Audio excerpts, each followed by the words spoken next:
Once you've done that, then you can go to the first 3 holes and get used to that 3 draw and what that 3 draw whole step bend has to offer.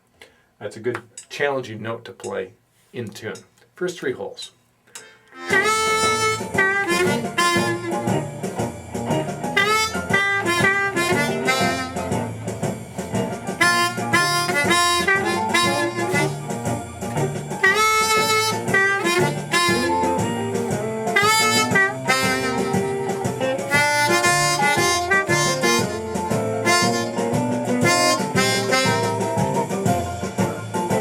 So again, pause the recording, work your first 3 holes. Continue that holes 2 through 4, maybe 4 through 6, 6 through 10. It's exactly what our last improvising study did.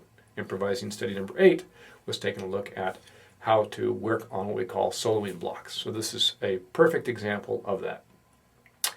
So now we're in the future and your scale is pretty good. You can walk up and down the scale, feel very comfortable. You've learned each range of the instrument, and your goal now is just to phrase like you normally would. Use your chorus form concepts. You might even write yourself an original instrumental using that jam track to keep everything as light as possible. So I'll just improvise a little bit using the major pentatonic scale, and you'll hear it just sounds very, very appropriate through the range of the instrument.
That's pretty fun stuff, isn't it?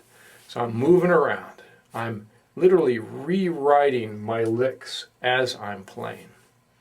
That's the challenging part about playing a scale and being successful at a scale. First, you need to know it just descending and ascending.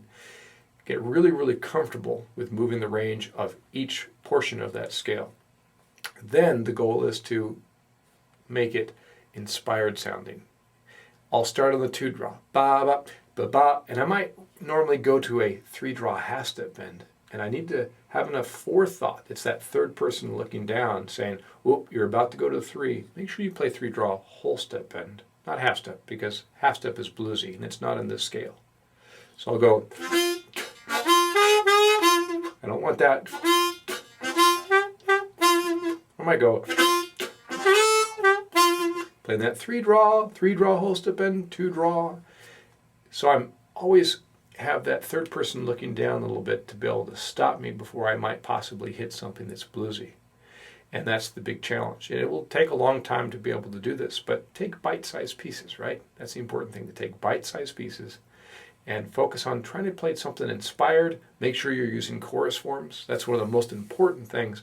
If you're not using good phrasing, it just sounds like someone wandering around a scale. Doesn't sound good. That's what guitarists commonly do in the beginning. They learn a scale and then they're up there jamming and they're just wandering around a scale. They're not saying anything musically. I don't like listening to it at all. Usually the first couple of years, it's pretty hard to listen to a guitarist solo because they really haven't got the idea that it's about good lick vocabulary and how to use phrasing. And then as time goes on, they can start using those scales to really wrangle in some of their more inspired ideas, which are the licks that they studied from inspiring players, right?